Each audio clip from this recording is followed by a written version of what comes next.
বন্ধুরা, আজ আমার শ্রী শ্রী ভাগবত গীতার দ্বাদশ অধ্যায়ের সপ্তম দিন এবং আজকে সমাপ্তি।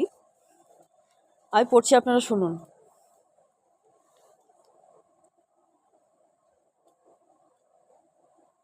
তিনি সর্ব অবস্থাতেই সুখী। তার ভাগ্যে কখনো অত্যন্ত সুস্বাদু খাবার জুটতে পারে, কখনো আবার তার ভাগ্যে কিছুই না জুটতে পারে, কিন্তু তিনি সর্ব অবস্থাতেই সন্তুষ্ট। তার বাসস্থানের কোনো সুখ সুবিধার জন্য তিনি কখনো চিন্তা করেন না। তিনি কখনো গাছের নিচে থাকতে পারেন, কখনো আবার বিরাট প্রাসাদোপম অট্টালিকাতেও থাকতে পারেন, কিন্তু তিনি কোনোটির প্রতি আকৃষ্ট নন। তিনি অবিচলিত, কারণ তিনি সত্য সংকল্প এবং জ্ঞানী।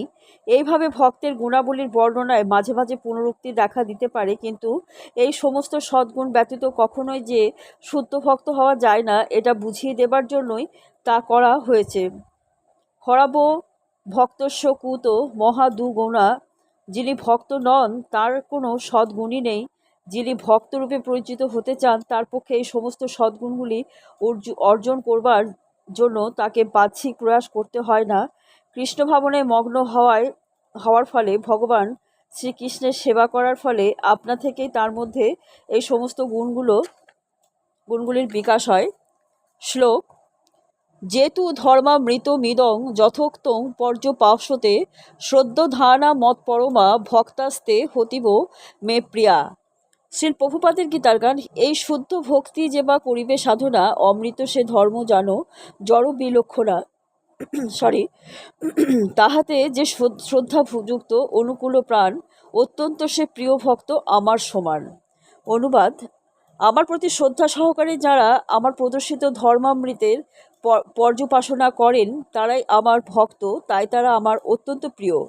তাৎপর্য: এই অধ্যায়ের দ্বিতীয় শ্লোক থেকে শেষ পর্যন্ত মজ্জাবেশ মন যে মাম থেকে যেতু ধর্মামৃত মিদম ভগবানের সেবায় নিযুক্ত হওয়ার জন্য ভগবানের অপ্রাকৃত সেবার পন্থা বিশ্লেষণ করা হয়েছে। এই ভক্তিযুক্ত ভগবত সেবা ভগবানের অত্যন্ত প্রিয়।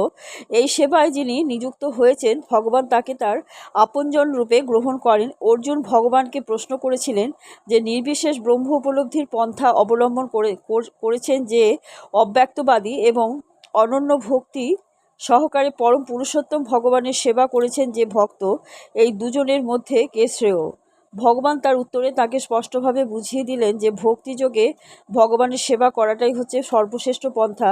সে সম্বন্ধে কোনো সন্দেহ নেই। পক্ষান্তরে বলা যায়, এই অধ্যায়ে নির্ধারণ করা হয়েছে যে সাধু সঙ্গের প্রভাবে অনন্য ভক্তিতে ভগবানের সেবা করার প্রতি আসক্তি জন্মায়, এবং তার ফলে মানুষ সদ্গুরুর কাছে শ্রবণ কীর্তন করা শুরু করেন, এবং তখন তিনি দৃঢ় বিশ্বাস, আসক্তি এবং ভক্তি সহকারে বৈদিক ভক্তি অনুশীলনে ব্রতী হন। এইভাবে তিনি ভগবানের অপ্রাকৃত সেবায় নিযুক্ত হন।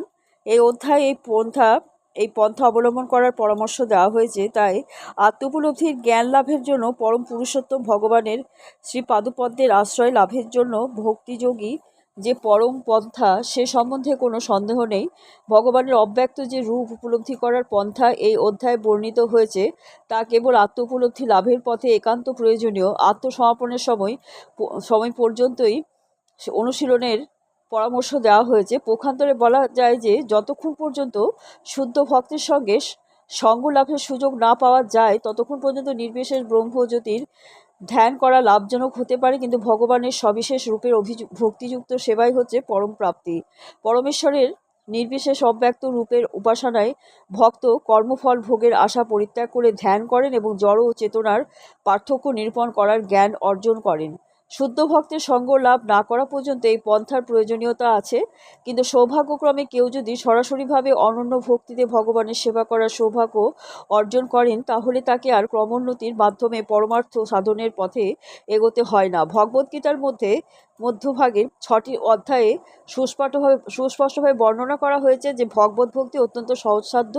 এই পন্থায় দেহ ধারণ করার জন্য জড়বস্তু বিষয়ক দুশ্চিন্তা করতে হয় না, কারণ ভগবানের কৃপায় সব কিছু আপনা থেকে সম্পাদিত হয়ে যায়।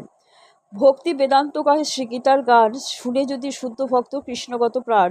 এতে শ্রীমদ্ ভাগবত গীতার দ্বাদশ অধ্যায়ের ভক্তিযোগ বিষয়ক শ্রী ভক্তি বেদান্ত তাৎপর্য সমাপ্ত। বন্ধুরা, আজকে এই পর্যন্তই। আপনারা আবার কালকে পড়ে শোনাবো।